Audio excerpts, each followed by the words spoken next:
Hi friends, ఎలా ఉన్నారు? ఈరోజు ఒక ఇంట్రెస్టింగ్ టాపిక్తో మీ ముందుకు వచ్చాను. బ్రాయిలర్ చికెన్కి నాటుకోడి చికెన్కి మధ్య తేడాలు తెలుసుకుందాం.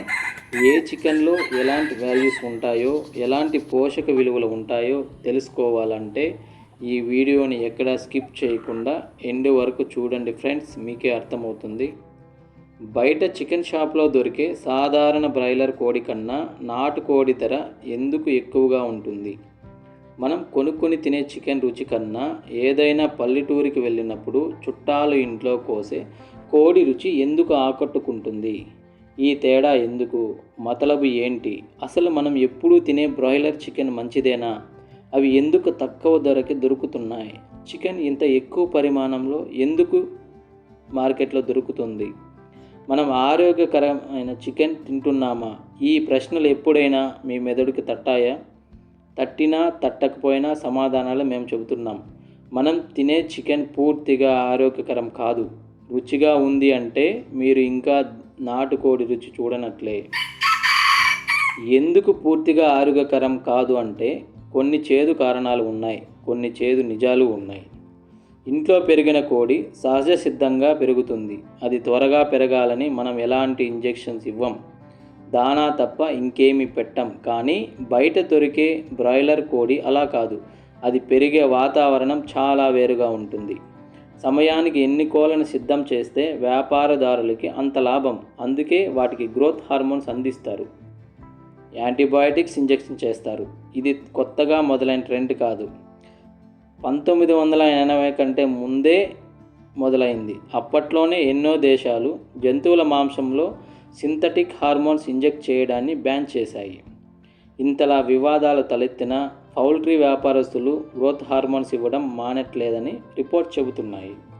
ఈ ప్రాసెస్ ఎలాంటిదంటే పచ్చిగా ఉన్న కాయని తీసుకొచ్చి బలవంతంగా పండులా మార్చడం. దానివల్ల ఆ పండులో సహజ సిద్ధమైన రుచి ఉండదు. అది పక్కన పెడితే ఆ పండు కోసం వాడిన రసాయనాలు మన శరీరంలోకి వెళతాయి. ఇప్పుడు బ్రాయిలర్ కోడి విషయంలో మనకు జరుగుతున్నది ఇదే. వాటికి అందిస్తున్న హార్మోన్ ఇంజెక్షన్ల ప్రభావం మన శరీరం మీద కూడా పడవచ్చు. త్వరగా పెరగడానికి ఎలాగైతే గ్రోత్ హార్మోన్స్ వాడుతున్నారో, అలాగే మాంసం ఎక్కువగా ఉండడానికి, బరువు ఎక్కువ ఉండడానికి కూడా చాలా రకాల కెమికల్స్ వాడుతారు. ఈ ఇంజెక్షన్ల వలన 3 రెట్లు త్వరగా పెరగడం, మాంసం బరువు కలిగి ఉండడం జరుగుతుందట. అందుకే వాటి ఎముకలు చాలా వీక్గా ఉంటాయి. ఈ విషయాన్ని మీరు కూడా గమనించే ఉంటారు. మనం తినే చికెన్ ముక్కలు ఎంత సులువుగా విరిగిపోతాయో. అలా ఎందుకు జరుగుతుందంటే కోడి వయసు తక్కువ కాబట్టి వాటికి మంచి ఆహారానికి బదులు కెమికల్స్, హార్మోన్స్ ఇంజెక్షన్స్ అందుతున్నాయి కాబట్టి. ఇలా చేయడం వలన వాటిలో టాక్సిన్స్ బాగా చేరిపోతాయి. అవే టాక్సిన్స్ మన శరీరంలో కూడా చేరతాయి. దీనివలన ఎన్నో జబ్బులు రావచ్చు. దేమేంతియా, నరాల సమస్యలు, చివరికి క్యాన్సర్ వచ్చే అవకాశాలు కూడా లేకపోలేదు. ఈ టైప్ చికెన్ వలన ఒంట్లో కొలెస్ట్రాల్ లెవెల్స్ కూడా పెరిగిపోవచ్చు. బ్రాయిలర్ కోడిలో రోగ నిరోధక శక్తి తక్కువ ఉండవచ్చు. అది పెరిగే వాతావరణం దానికి కారణం కావచ్చు. ఒక కోడికి ఏదైనా సమస్య వస్తే అది మెల్లిగా ఇతర కోళ్ళపై కూడా ప్రభావం చూపవచ్చు. అంటే ఇన్ఫెక్ట్ అయిన ఒక కోడి మిగతా వాటికి కూడా తన ఇన్ఫెక్షన్ని అందించవచ్చు. ఇదే జరిగితే వాటికి ఉన్న ఇన్ఫెక్షన్ మీ శరీరంలో కూడా వెళ్ళవచ్చు. పౌల్ట్రీ మాంసం వలన వచ్చే ఇన్ఫెక్షన్స్తో ప్రతి ఏడాది ప్రపంచవ్యాప్తంగా లక్షల మంది జబ్బుల బారిన పడుతున్నారు. ఇది కేవలం మన దేశంలోనే ఉన్న సమస్య కాదు. అమెరికా లాంటి అభివృద్ధి చెందిన దేశాల్లో కూడా ఈ కల్తీ వ్యాపారం జరుగుతూనే ఉంది. ఒక కోడికి ఏదైనా జబ్బు వస్తే పట్టించుకునే నాదుడు ఎవరు? వేల కొద్దీ కోళ్ళు ఒకే చోట పెరుగుతాయి. ఇక ఇన్ఫెక్షన్, బ్యాక్టీరియా ఎందుకు ప్రయాణం చేయవు? పరిశోధనల ప్రకారం 65% బ్రాయిలర్ చికెన్లలో ఈకోలీ అనే హానికరమైన బ్యాక్టీరియా ఉంటుందట.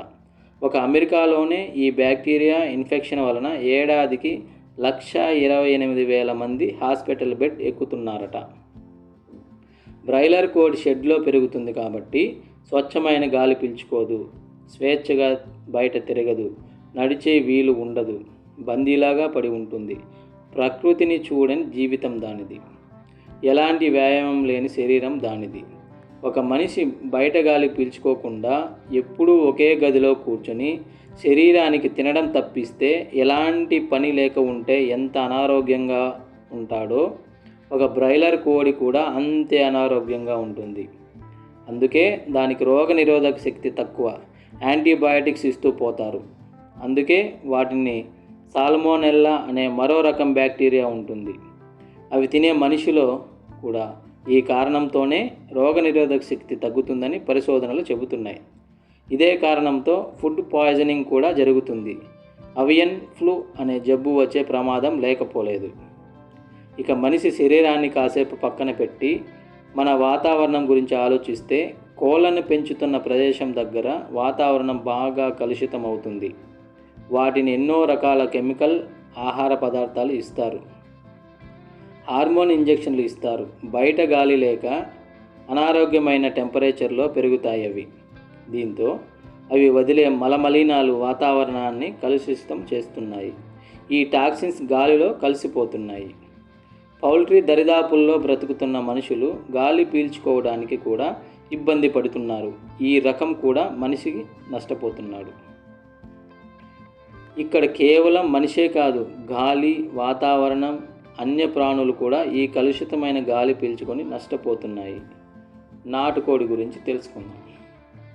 మారిన పరిస్థితులు, పెరిగిన సాంకేతిక కారణాల వల్ల అనారోగ్య సమస్యలు వస్తున్నాయనడంలో ఎలాంటి సందేహం లేదు. గతంలో మనుషుల్లో రోగనిరోధక శక్తి చాలా ఎక్కువగా ఉండేది, కానీ ఇప్పుడు దాని శాతం చాలా తగ్గిందని చెప్పాలి. ఎందుకంటే తినే ఆహారం, పాటించే నియమ నిబంధనలు. ముఖ్యంగా ఆహారం విషయంలో గతంతో పోలిస్తే చాలా మార్పులు వచ్చాయి. ఒకప్పుడు కోడి కూర అంటే నాటుకోళ్ళు, అదే పెరటకోళ్ళు మాత్రమే. కానీ ఇప్పుడు అసలు పెరటకోళ్ళు కనిపించడం లేదు. ఎక్కడో ఒక చోట ఉన్నా వాటి రేట్లు చుక్కల్లో ఉంటున్నాయి. వైద్యులు, పెద్దలు అంటున్న దాని ప్రకారం పెరటకోళ్ళ మాంసం చాలా ఆరోగ్యకరం మరియు స్వచ్ఛం అంటున్నారు. కానీ ప్రస్తుత పరిస్థితుల్లో రేటు తక్కువ అనే ఉద్దేశంతో బ్రాయిలర్ కోళ్ళ మాంసంను తింటూ ఉన్నారు జనాలు. బ్రాయిలర్ కోళ్ళు కేవలం 2 నెలల్లోనే అవి ఏకంగా 2 కేజీలకు పైగా బరువు పెరుగుతున్నాయి. అంటే వాటిని ఎలా పెంచుతున్నారో ప్రత్యేకంగా మనం చెప్పనక్కర్లేదు. అదే నాటుకోడి 2 కేజీల బరువు పెరగాలంటే కనీసం 3 నుండి 4 నెలల సమయం పడుతుంది. చాలా స్వచ్ఛమైన వాతావరణంలో ఎలాంటి మందులు లేకుండా నాటుకోడి పెరుగుతుంది. నాటుకోడి పెరటిలో తిరుగుతూ అక్కడ దొరికే చిన్న చిన్న కిములు, గడ్డి గింజలు, మొక్కలు, ఆకులు తిని పెరుగుతాయి. ఇంటి చుట్టుపక్కల పంట పొలాల్లో, పరిసర ప్రాంతాల్లో తిరుగుతూ అక్కడ దొరికే వరి, వేరుశెనగ, జొన్న, రాగి మొదలగు విత్తనాలు తింటూ పొలాల గట్టు మీద పచ్చిక తిని పెరుగుతాయి. ఎలాంటి ఫీడ్ మరియు మందులు అవసరం లేకుండా స్వేచ్ఛగా తిరుగుతూ వాటికి నచ్చిన ఆహారం తింటూ పెరుగుతాయి. ఇలా తిరుగుతూ ఆకులు, అలుములు తిని పెరగడం వల్ల వీటికి రోగనిరోధక శక్తి అధికంగా ఉంటుంది. అందువల్ల వీటిని తినడం వల్ల మనకు ఎలాంటి హాని జరగదు. శరీరానికి కావలసిన పోషక విలువలు దొరుకుతాయి. ఒకప్పుడు గ్రామాల్లో ఎక్కడ చూసినా నాటుకోళ్ళు జాతి పుంజులే కనిపించేవి. పెరటికోడి కూతతోనే పల్లెకు తెల్లవారేది. ఇంటికి చుట్టం వస్తే మాంసం కొట్టుకు పరిగెత్తే పనే లేదు. గూట్ల కోడిని గుటుక్కమనిపించేవాళ్ళు. రాను రాను తేలిగ్గా ఉడికిపోయే బ్రాయిలర్ కోళ్ళ మాంసానికి అలవాటు పడటంతో ఊరి కోళ్ళు కనుమరుగయ్యాయి. అందుకే నాటుకోడి మాంసం తినడం మంచిది. ఇంకా నాటుకోడి వల్ల ఉపయోగాలు ఇప్పుడు చూద్దాం. నాటుకోడి కూరలో అత్యధిక పోషక విలువలు మరియు రోగనిరోధక శక్తి కలిగి ఉంటుంది. ఫాస్ఫరస్ మరియు ఐరన్ వంటి ధాతువులు నాటుకోడి కూరలో ఎక్కువగా ఉంటాయి. పెరటికోడి కూర తినడం వల్ల జీర్ణ సంబంధిత సమస్యలు తొలగిపోతాయి. జలుబు మరియు గొంతు సంబంధిత సమస్యలు ఉంటే నాటుకోడి పులుసు తాగడం వల్ల బాగవుతుందని పెద్దలు అంటుంటారు. బ్రాయిలర్ కోడితో పోలిస్తే కొలెస్ట్రాల్ శాతం నాటుకోడిలో చాలా తక్కువగా ఉంటుంది. అందుకే నాటుకోడిని మించిన మంచి మాంసం లేదని పల్లె జనాలు అంటారు. కానీ నాటుకోళ్ళు కనుమరుగయ్యే పరిస్థితి ప్రస్తుతం వస్తోంది. నాటుకోడి మాంసంలో కొవ్వు శాతం తక్కువ కాబట్టి ఏ వయసు వారైనా తినవచ్చు. పిల్లల ఎదుగుదలకు, కండర పుష్టికి సహకరిస్తుంది. దీనిలోని సెలీనియం కీళ్ళ నొప్పుల నివారణకు, నియాసిన్ గుండె ఆరోగ్యానికి దోహదపడతాయి. రోగ నిరోధక శక్తిని పెంచడంలోనూ, ఒత్తిడిని తగ్గించడంలోనూ సహాయపడతాయి. బ్రాయిలర్ చికెన్తో పోలిస్తే నాటుకోడి ఆరోగ్యానికి మంచిదని తేలడంతో నాటుకోళ్లకు గిరాకీ పెరిగింది. రుచిలేని బ్రాయిలర్ చికెన్, కొవ్వు పట్టిన మటన్, నిల్వ చేసిన చేపలు తినే కన్నా హాయిగా నాటుకోడిని లాగించడమే మేలని భావిస్తున్నారు. కాబట్టే మటన్ ధరలు ఏమాత్రం తీసిపోకుండా నాటుకోడికి ఓటేస్తున్నారు. స్టార్ హోటళ్ళు సైతం నాటుకోడి పులుసు, చిట్టిగారె, నాటుకోడి కూర, రాగి ముద్ద అంటూ సాంప్రదాయ కాంబినేషన్లతో ఊరిస్తున్నాయి. నాటుకోడిని మంటపై కాల్చి వండటం వల్ల చర్మంలో నిల్వ ఉండే కొద్దిపాటి కొవ్వు కూడా కరిగిపోతుంది. నిప్పుల మీదే ఒక మోస్తారుగా ఉడకడంతో రుచి మరింత పెరుగుతుంది. క్రిమి కీటకాలు, ఆకులు, గింజలు తిని పెరిగే నాటుకోడిలో పీచు పదార్థం అపారం.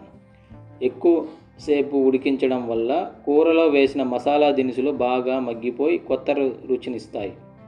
ఆరోగ్యానికి ఏమాత్రం కీడు చేయని నాటుకోడి కూర పట్ల పట్టణ ప్రజలు మక్కువ చూపుతున్నారు. నాటుకోడి బిర్యానీ, నాటుకోడి పులుసు, నాటుకోడి ఇగురు, నాటుకోడి పచ్చడి అనే రుచులను ఆస్వాదిస్తున్నారు.